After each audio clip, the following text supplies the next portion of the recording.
Guys, sa mga naghahanap dyan ng Toyota Rush, meron tayo dito ng 2018 model automatic. So, tara, check natin. Okay guys, yan. Para sa mga naghahanap dyan ng Toyota Rush na 2018 model, automatic na siya. 60,000 mileage. Good condition naman to. Walang issue, walang baha, walang bangga. So, papakita ko sa inyo yung buong details nito mga boss.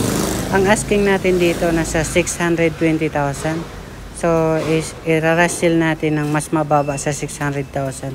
So, panoorin mo lang tong video para makakuha ka ng magandang presyo, magandang sasakyan. So, i-follow nyo lang po ako dyan para sa mga solid followers natin dyan na palagi nakaabang sa ating mga units. Ito mga boss, ibibigay ko na sa inyo ng ayan, basta okay itong sasakyan na ito mga bossing. Ayan, kulay pula, makinis na yung body. Wala na kayo ditong problema sa body kasi makinis naman siya. Ayan, makikita nyo naman sa video. Tapos dito mga boss, kinaganda nito.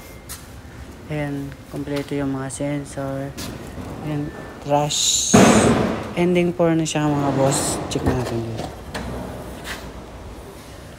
Ayan.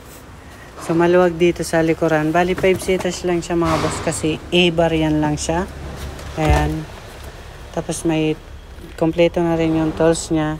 Ayan. So pambaba sa reserva at sa pangtanggal ng gulong. Ayan. Pang-angat niya. Jack. So dito naman tayo sa kabila. Dito sa may driver side na power window. Ayan.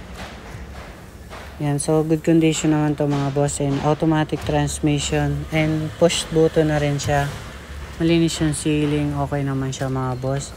All power naman to mga bossing. Ayan. Dito sa second row mga boss, ayan, wala naman siyang punit. Okay naman siya.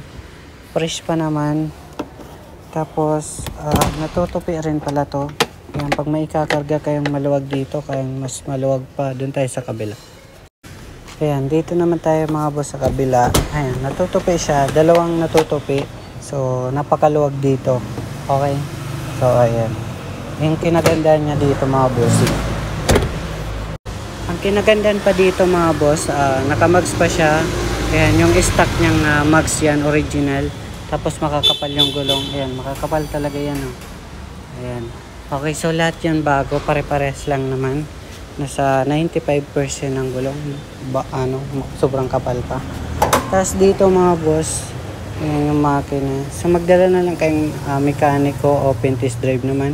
Nasa 1.5 liter po pala makina nito. Ayan mga bossing. So babanggitin ko yung presyo nito. Sa mga cash buyer dyan, ibibigay ko na ng 580,000. Fix na po yun kasi yeah, mababa na yung presyo. Kapag financing po kayo ay nasa 620,000. Okay, so pag pasensya na, mas mura kami kapag mga cash buyer, pero financing yan medyo mababa pa naman. So PM nyo na lang po ako para makapag discount kayo kung financing po kayo. So dito mga boss, marami pang available dyan.